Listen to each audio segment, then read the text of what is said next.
Minutes ago, the holiday season ended for thousands of families across California. What was supposed to be a week of Christmas lights and quiet mornings has turned into a desperate scramble for higher ground. Without warning, murky brown water began surging into living rooms, forcing families upstairs as their neighborhoods were swallowed whole. Power grids vanished into the black.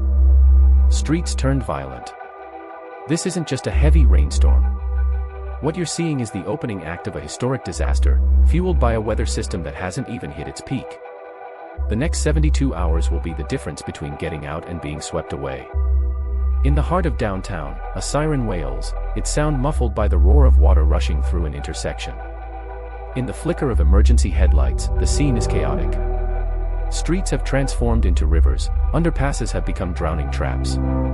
A fire crew, water swirling around their waists, braces against a current that threatens to take their feet from under them. They're hauling a soaked, trembling commuter from the roof of a stalled sedan. The car's hazard lights are still blinking feebly beneath the surface. It's happening everywhere at once. At the next block, a city bus sits dead in the water, its doors jammed shut by the sheer pressure of the flood. Passengers are pressed against the glass, their faces pale as they watch firefighters wade through chest-deep debris to reach them. Radios crackle incessantly with new Code 3 calls. A family escapes through a second-story window as water laps at their kitchen counters. A delivery driver stands stranded on top of his van, clutching his phone in the dark, surrounded by a sea of floating trash bins and downed power lines that spark blindly where they hit the water.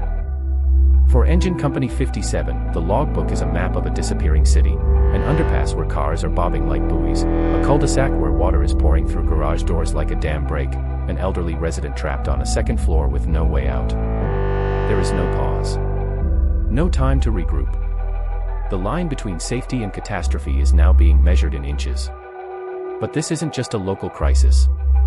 From the Redwood Hills of the North Bay to the suburbs of San Diego, the emergency is unfolding across the entire 800-mile length of the state. Calls for help are echoing out of Sonoma and Marin, where rain-swollen creeks are obliterating rural roads.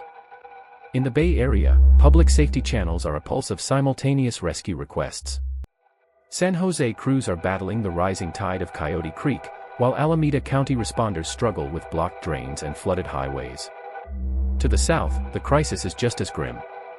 Ventura County dispatchers are fielding frantic calls as mud and boulders bury canyon highways, while LA County firefighters are stretched to the breaking point. Along the Interstate 5 corridor, travel has simply ground to a halt. The map of hazard zones is expanding by the hour, linking isolated tragedies into a single, statewide catastrophe. The culprit? A massive river of vapor stretching thousands of miles across the Pacific. Meteorologists call it an atmospheric river, an invisible highway in the sky carrying more water than the Amazon. Right now, two of these are aimed like a fire hose at California's chest. The first has already saturated the earth, filling the sponge of the soil until it can't hold another drop. The second, which is even stronger, is currently gathering speed offshore.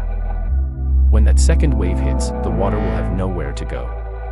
It will rush instantly into streets and homes. Rain gauges in the Santa Cruz Mountains have already recorded 6 inches in just 48 hours.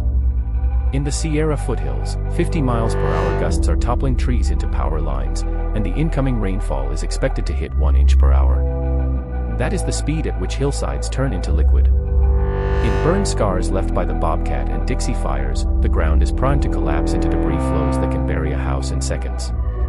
The next 48 to 72 hours are the final window to act. Once the peak surge hits, escape routes will vanish and rescue may become impossible. California is rewriting its history books tonight, and the cost is being measured in lives. Stay alert. Move now. Stay safe.